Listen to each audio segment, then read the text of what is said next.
முஸ்லீம்களை குறிவைத்தே இந்த பொது உரிமையியல் சட்டம் கொண்டு வருவதற்கான முயற்சி நடக்கிறது. காங்கிரஸ் ஆட்சியாக இருந்தால் இதை செய்ய மாட்டார்கள். மோடி ஆட்சியினுடைய மூல முழக்கமே இதுதான். எனக்கு முன்னாலே பேசியவர்களெல்லாம் சொன்னார்கள், மோடி திருமணமாகி 30 ஆண்டுகளாக மனைவியை தனித்து விட்டுவிட்டு அவள் வெளியேறவும் முடியாமல் உள்ளே இருக்கவும் முடியாமல் ஒரு தவிப்பான நிலையில் அவருடைய குடும்பத்தை வைத்து கொண்டு இஸ்லாமிய பெண்களின் உரிமையை காக்க புறப்பட்டிருக்கிறார் மோடி என்பது மிகவும் வியப்பான ஒன்றுதான். நான் சொல்லுகிறேன், பெருவாரியான மனித குணங்களை, மனித பண்பாடுகளை மதங்களை உருவாக்குகின்றன. ஆகவே நாம் எந்த அமைப்பின் வழியாக, people inherit religion and politics என்று சொல்வார்கள், நாம் எந்த அமைப்பில் பழக்கப்படுத்தப்பட்டிருக்கின்றோமோ அதற்கேற்ற பண்பாடுகள் நமக்கு உருவாக்கப்படும். இஸ்லாமிய பண்பாடு நபிகள் நாயகம் உருவாக்கிய பண்பாடு. உலகத்தில் 1/3 மக்களை இஸ்லாமியர்களாக ஆக்கக்கூடிய அளவிற்கு அந்த கொள்கை வல்லமை வாய்ந்ததாக இருக்கிறது என்பதே அந்த கொள்கையினுடைய சிறப்பை காட்டுகிறது. அவ்வளவு மகத்தான மனிதர். இஸ்லாத்தை நாம் புரிந்து கொண்டால்தான் அவருடைய ஒற்றுமையை நான் அறிய இஸ்லாமிய மக்களைப் போல வெகு வேகமாக திரளக்கூடியவர்களும் ஒருமுகமாக நிற்கக்கூடியவர்களும் யாரும் கிடையாது என்பதுதான் என்னுடைய கருத்து. அதற்கு காரணம் இவர்கள் இல்லை, இந்த உம்மாவை கட்டிய நபிகள் நாயகம். இவர்களை உருவாக்கிய விதமே அப்படித்தான். ஆகவே உங்கள் மீது எதையும் எவனும் எந்த காலத்திலும் திணிக்க முடியாது.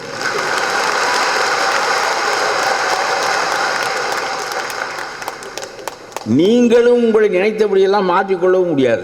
எல்லாவற்றையும் வகுத்து அமைத்து விட்டு சென்றிருக்கிறார் நபிகள் நாயகம். தன்னை சுருக்கி கொண்டு அல்லாவை பெருக்கியவர் நபிகள் நாயகம். இதுபோல ஒரு மத போதகரை நான் என்னுடைய வாழ்நாளில் நான் அறிந்த மத போதகர்களில் ஒருவரும் இல்லை.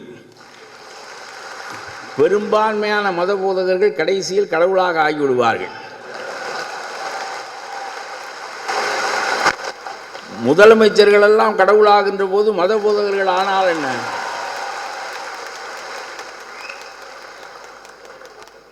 ஆகவே ஆனால் அதை மறுத்தார் நபிகள் நாயகம் என்பதுதான் வியப்பு. நபிகள் நாயகம் இறந்து போகின்றார். ஒரு நாள் ஒரு 60 வயதை ஒட்டி இன்னும் வயது வாழலாம் என்கின்ற நிலையில் அவர் இறந்து போகிறார். ரொம்ப இயல்பான மனித வாழ்க்கையை அவருடைய இஸ்லாமிய வேதங்கள் வெளிப்படுத்துகின்றன. நபிகள் இறந்தவுடன் அபூபக்கர், ஆயிஷாவின் தந்தை, முதல் கலீஃபாவாக ஆகப் போகின்றவர், நபிகளை விட வயதில் மூத்தவர், நபிகளுக்கு நிகரான நேர்மையுடையவர். அந்த அபூபக்கர் இந்த செய்தியை, அவருடைய முதல் சீடர் அபூபக்கர் இந்த செய்தியை உலகத்திற்கு அறிவிக்கப் போகிறார்.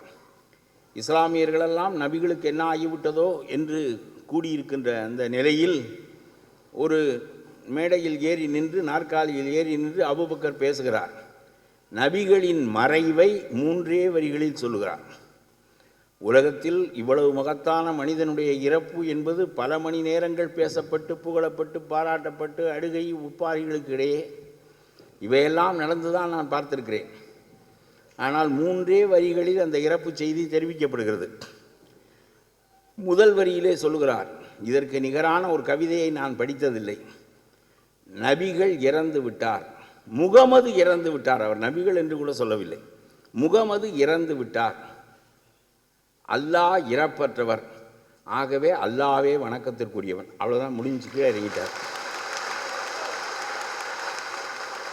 என்ன அந்த சமூகம் அப்படி 1500 ஆண்டு காலமாக இறுக்கமாக இருக்கிறது என்றால் எவ்வளவு தேர்ந்து தெளிந்து சாவு செய்தியை சொல்லுகின்ற போது இந்த மார்க்கத்தை உருவாக்கிய மகத்தான மனிதனை பற்றிய மகத்தான சொற்கள் பேசப்பட வேண்டிய வேளையில் இவற்றையெல்லாம் விட்டுவிட்டு அவரை கடவுளாக்க முயல்வார்கள் இவர்கள் என்பதனாலே முதலிலே அதை மறுப்பதே அவர்களுடைய நோக்கமாக இருந்தது. நபிகளின் பெருமையை பின்னால் வருகிறவர்கள் உணர்ந்து பேசிக்கொள்ளட்டும், இப்பொழுது உடனடியாக அவரை கடவுளாக ஆக்காமல் காப்பதுதான் நோக்கம் என்று கருதி எடுத்த உடனே சொல்லுகிறார், நபிகள் இறந்து விட்டார் என்ற நிகழ்வு அறிவிக்கப்படுகிறது. அறிவிக்கப்பட்ட உடனேயே மனிதனுடைய குறையும் இறைவனுடைய நிறைவும் பெருமைப்படுத்தி சொல்லப்படுகிறது. நபிகள் இறந்து விட்டார் மனிதர் என்கின்ற காரணத்தினால், அல்லாஹ் இறப்பற்றவர், அவன் இறைவன் என்கின்ற காரணத்தினால். ஆகவே வணக்கத்திற்குரியவர் நபிகள் இல்லை, அல்லாஹ்தான் என்கின்ற கொள்கையை நம்முடைய அபூபக்கருக்கு கற்பித்தவரும் நபிகள் தான். இது அபூபக்கருடைய சிந்தனை இல்லை. இப்படித்தான் இருக்க வேண்டும், தன்னுடைய சமாதி வணங்கப்படக்கூடாது. ஒரு மனிதனாக, கடவுளுடைய கருவியாக, நபிகளாக நான் வந்தவனே தவிர என்னுடைய சிந்தனைகள் அல்ல, என்னுடைய பெருமைகள் அல்ல என்று தன்னை சாதாரணமாக சுருக்கி கொண்டார். அல்லாவின் முன்னால் தன்னை சிறு கருவியாக ஆக்கி கொண்டு சுருக்கி கொண்ட பெருமைக்குரிய ஒரு பெரிய போதகர் அவர்தான். கடவுளை மிகப்பெரிய அளவிற்கு கொண்டாடுகின்ற சமூகமும் அதுதான். எல்லாரும் இறை நம்பிக்கை உடையவர்கள் தான், நானும் இறை நம்பிக்கை உடையவன் தான்.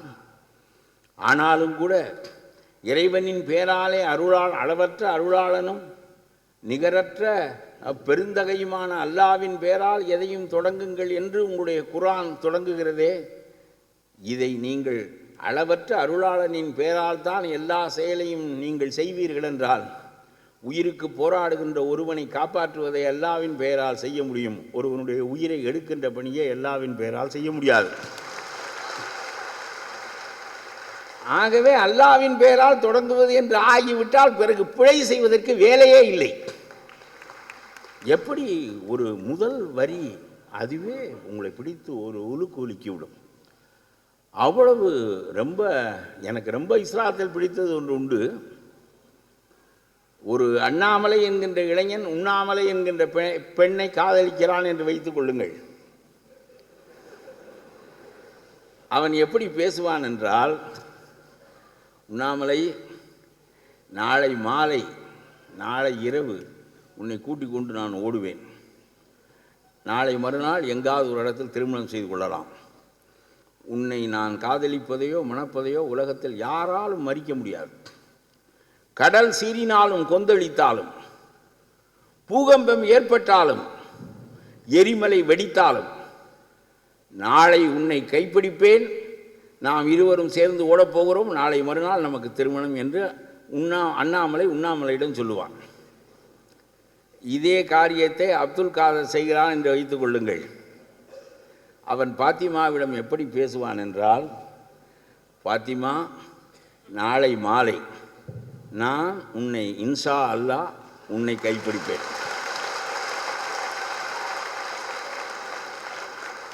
கடவுளுக்கு விருப்பம் இல்லை என்றால் கைவிடுவேன் என்றதற்கு பொருள். கடவுளுக்கு விருப்பம் இல்லை என்றால் நீ என்ன பெரிதா, கடவுள் எனக்கு வழிகாட்டுகின்றவன், அவனே ஒப்புக்கொள்ளவில்லை என்றால் தொலை என்று விட்டு போக வேண்டியதான். எந்த ஒரு காரியத்தை சொன்னாலும் இன்ஷா அல்லாஹ் என்று இடையறாமல் சொல்லிக்கொண்டே இருப்பார்கள். எந்த ஒன்றையும் அல்லாவின் அருளால் அடைகிறேன், அல்லாவின் அருளால் செய்கின்றேன் என்று இறைவனின் பேராலே தான் இந்த மார்க்கமே இயங்குகிறது. சமய சார்பின்மை தான் இந்தியாவின் கொள்கை, நீங்களும் இந்திய மக்கள் தான் என்ற எண்ணத்தை காந்தி தோற்றுவித்தார். ஜின்னாவை கூப்பிட்டு சொன்னார், ஜின்னா, நீங்கள் இந்தியாவின் தலைமை அமைச்சராக இருங்கள், இந்தியாவை பிளக்க வேண்டாம் என்று சொன்னார். காந்தி, நீங்கள் சாகாமலே இருப்பீர்கள் என்றால் நான் இந்தியாவை பிளக்க மாட்டேன், நீங்கள் உங்கள் வார்த்தையை காப்பாற்றுவீர்கள். ஆனால் நடக்கின்ற காரியம் இல்லை. இது உங்கள் காலத்துக்கு பிறகு எங்களை ஒன்றுமில்லாமல் செய்து விடுவார்கள். உங்கள் பண்பாடு வேறு, எங்கள் பண்பாடு வேறு, உங்கள் மொழி வேறு, எங்கள் மொழி வேறு, உங்கள் பழக்க வழக்கம் வேறு, எங்கள் பழக்க வழக்கம் வேறு, உங்கள் உணவு வேறு, எங்களுடைய உணவு வேறு, நாங்கள் நடந்து கொள்கிற முறை வேறு, நீங்கள் நடந்து கொள்கின்ற முறை வேறு, நாம் இருவரும் ஒன்றாக இருக்க முடியாது, பெரும்பான்மை நீங்களாக இருக்கிற காரணத்தினால் நாங்கள் அடிமைப்பட்டு போவோம் என்று சொல்லி பிரிவினை வேண்டும் என்று அவர் சொல்லி பிரித்து கொண்டே போய்விட்டார். நான் கேட்கிறேன், பிரித்து கொண்டு போன பிறகு சமயச்சார்பற்ற நாடாக இந்தியாவை ஆக்கிவிட்ட பிறகு மீண்டும் ஏன் முஸ்லீம்கள் அஞ்சுமாறு ஒரு நிலையை இந்தியாவில் ஏற்படுத்த வேண்டும்? அப்படியானால் ஜின்னா சொன்னது சரி என்பது தானே பொருள். ஜின்னா தனித்து போனது தான் நல்லது என்பது தானே பொருள். மெஜாரிட்டி ஹிந்து காமன் சிவில் லா என்பது மெஜாரிட்டேரியன் கோடு, ஹிந்து கோடு. அது இந்து சட்டத்தை அவர்கள் இஸ்லாமியர்களுக்கும் பொதுவான சட்டமாக ஆக்க நினைக்கிறார்கள். உங்களுடைய சட்டத்தை உருவி, உங்களுடைய குல்லாவை உருவி, தாடியை உருவி, கடைசியாக உங்களையும் ஏறத்தாழ ஒரு இந்துவாக அதுக்கு கட்டுப்படுகின்ற நிலையை ஏற்படுத்தி விடுவது தான் அவருடைய நோக்கம். ஆகவே இதுதான் ஆர்எஸ்எஸ்ஸினுடைய ஒரே அஜெண்டா. இதைத்தான் அவர்கள் செய்து கொண்டிருக்கிறார்கள். ஆனால் இது எந்த விதத்திலும் இந்த it challenges the values of pluralism, பன்மைத்தன்மையை உடைக்கிறது.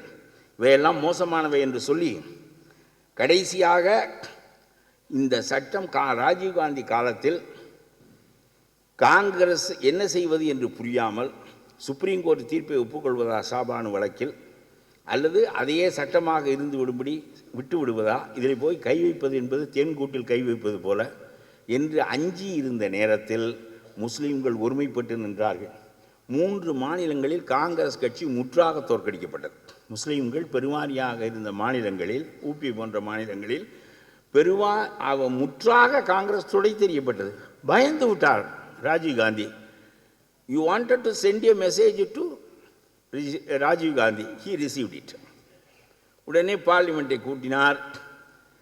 சுப்ரீம் கோர்ட்டினுடைய தீர்ப்பை இட் ஹேட் பீன் நல்லிஃபைட், அதை இல்லாததாக ஆக்கிவிட்டார்.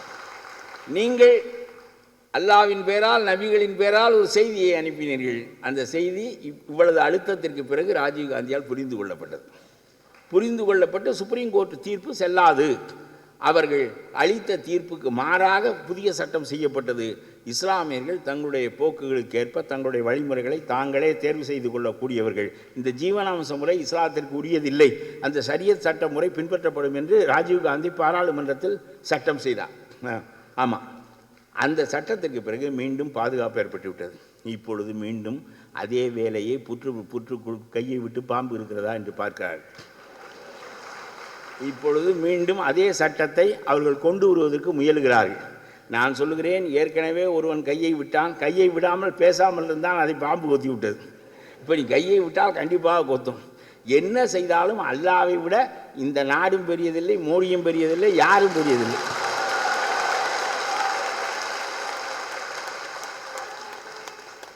இந்தியா உருவாக்கப்பட்ட நாடு தானே. It is a created country. British people created this. நம்ம அதற்கு முன்னால் தமிழர்களாக இருந்தோம். நம்முடைய முஸ்லீம்களை கேட்டால், எங்கள் தெற்கு மாவட்டத்தில் இவரெல்லாம் நம்ம மண்ணடியில் ஒரு இமாம் இருக்கிறார், இலியாஸ், அவரெல்லாம் சொல்ல, நாங்கள் இஸ்லாம் மாணவங்க, எல்லா முஸ்லீம்களும் எங்கள் தெற்கு மாவட்டங்களில் இஸ்லாம் மாணவர்கள் என்று தான் சொல்லுவார்கள். இஸ்லாமியர் என்று நிறுத்தி கொள்ள மாட்டார்கள். இஸ்லாம் மாணவர்கள் நாங்களும் உங்களை போல தான் இருந்தோம், மண்ணுக்குரிய மதத்தில் தான் இருந்தோம். பிறகு சிறந்த மார்க்கம் எங்களுக்கு சொல்லப்பட்டது, நாங்கள் மாறிவிட்டோம், இஸ்லாம் மாணவர்கள் அப்படி தான் சொல்லுவாங்க. ஆகவே அவர்கள் தமிழர்கள் தானே, திராவிடர்கள் தானே, தமிழ் மொழியை பேசுகின்றவர்கள் தானே. உமறு புலவர் எழுதியிருக்கிற தனித்தமிழை எவன் எழுத முடியும்? உங்களுடைய சீரா புராணம் தனித்தமிழில் எழுதப்பட்டிருக்கிறது. கதீஜா என்கின்ற பெயரை கதீசா என்று எழுதுகிறார். ஏனென்றால் ஜாவன்னா தமிழில் கிடையாது என்பதற்காக. தொல்காப்பிய இலக்கணப்படி சீரா புராணம் எழுதப்பட்டிருக்கிறது. நபிகள் நாயகம் கதீஜாவின் மீது கொண்ட காதலை எழுதுகிற போது கதீசா பெருமாட்டி என்று எழுதுவார். அரண்டு போனேன் நான். ஒரு இஸ்லாமிய காப்பியம் 400 ஆண்டுகளுக்கு முன்பு எழுதப்பட்டது. ஜா போன்ற எழுத்துக்களை எல்லாம், வட எழுத்துக்களை எல்லாம் நீக்கி முறையான தமிழில் எழுதப்பட்டிருக்கிறது சொன்னால் பச்சை தமிழர்கள் அவர்கள். ஆகவே உங்களுக்கு சொல்லுகிறேன், கலைஞர் இதை குறித்து முரசொலியிலே ஒரு பெரிய அறிக்கை ஒன்று வெளியிட்டார்.